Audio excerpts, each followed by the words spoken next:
Every year the same thing happens. April, your garden is thriving. May, everything looks great. Then June arrives. The rains come. And somehow, the plants that survived the summer heat start dying in the rain. Overwatered. Fungal. Rotting from the roots up.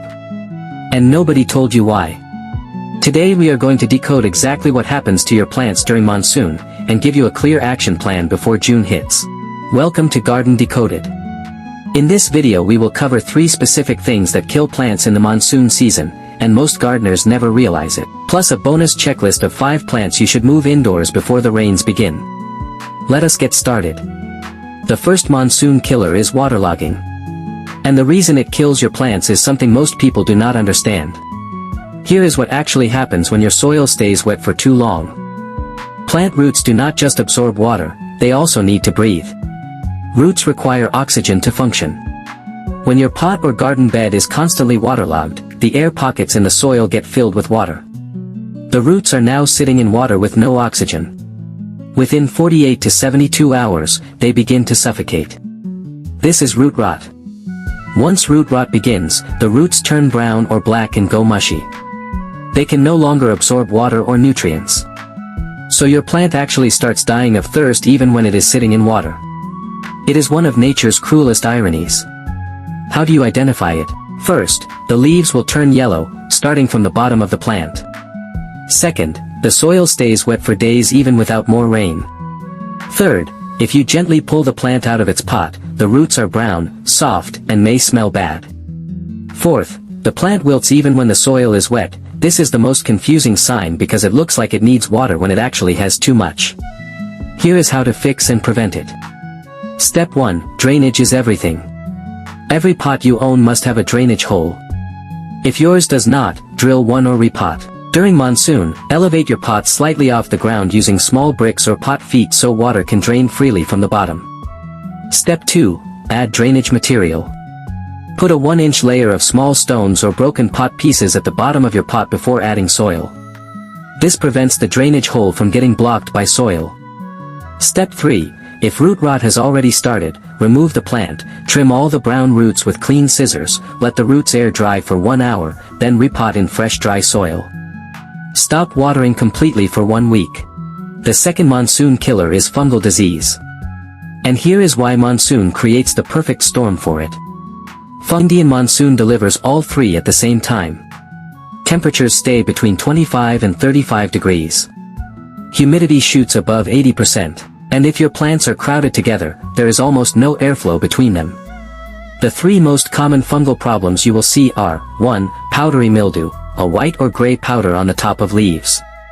2. Black spot disease, black or brown circular spots, common on roses and hibiscus.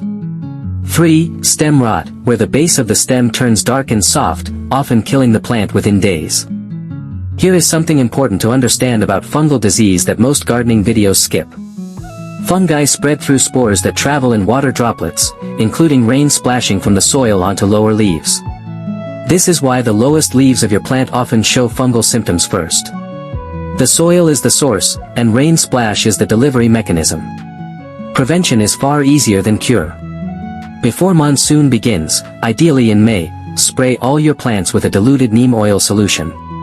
Mix 5 milliliters of neem oil with 1 liter of water and a few drops of liquid soap to help it mix. Spray on all leaf surfaces, top and bottom. Do this once a week through the monsoon season. A second preventive that costs almost nothing, cinnamon. Cinnamon contains a natural antifungal compound called cinnamaldehyde. Sprinkle common kitchen cinnamon powder lightly on the top of your soil once every 2 weeks. Third, space your plants. Crowded plants trap humid air between them and create the perfect microclimate for fungal spread. During monsoon, move plants apart so air can circulate. Remove any dead leaves from the soil immediately, they are a breeding ground for fungal spores. If you spot fungal infection, remove affected leaves, do not compost them, and dispose of them separately. The third monsoon killer is the most avoidable, and it is caused entirely by habit. When it rains every day, many gardeners continue their regular watering schedule out of routine. Your plant is now getting double the water it needs. This is the rain trap.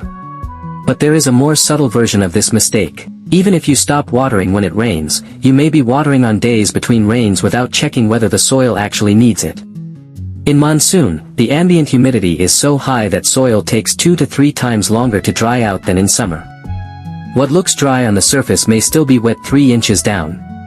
Here is the only watering rule you need for monsoon. Push your finger 2 inches into the soil. If it feels moist, do not water. Only water when the soil feels dry at 2 inches depth. This single habit change will save more plants during monsoon than any other tip.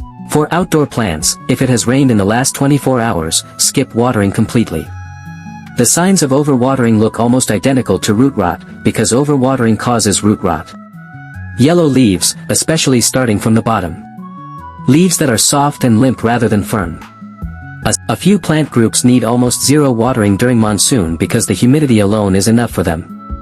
Succulents and cacti should be moved to a dry, covered spot and not watered at all during heavy rain months. Snake plants, ZZ plants, and cast iron plants, water only once every 2 weeks. Ferns and peace lilies on the other hand actually love monsoon conditions and can be left outdoors. Before we close, here are 5 plants you should move indoors before the monsoon begins, ideally by the last week of May. Number 1, succulents and cacti.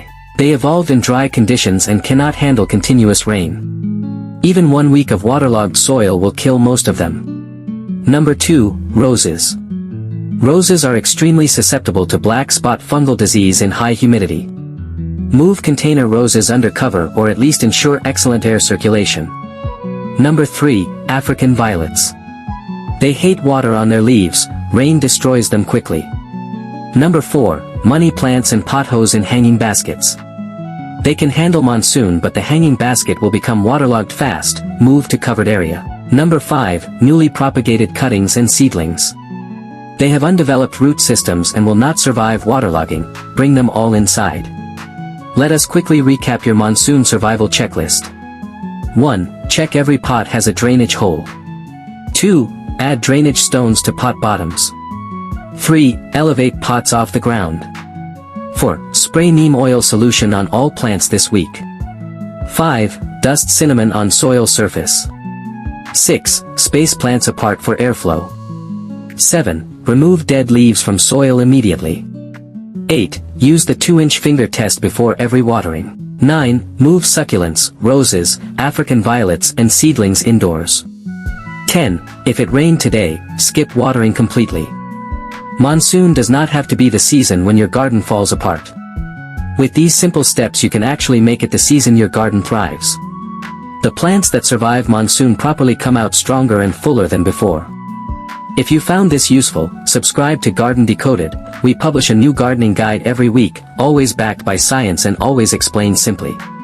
Drop your questions in the comments below and we will answer them in an upcoming video. Until next time, keep growing.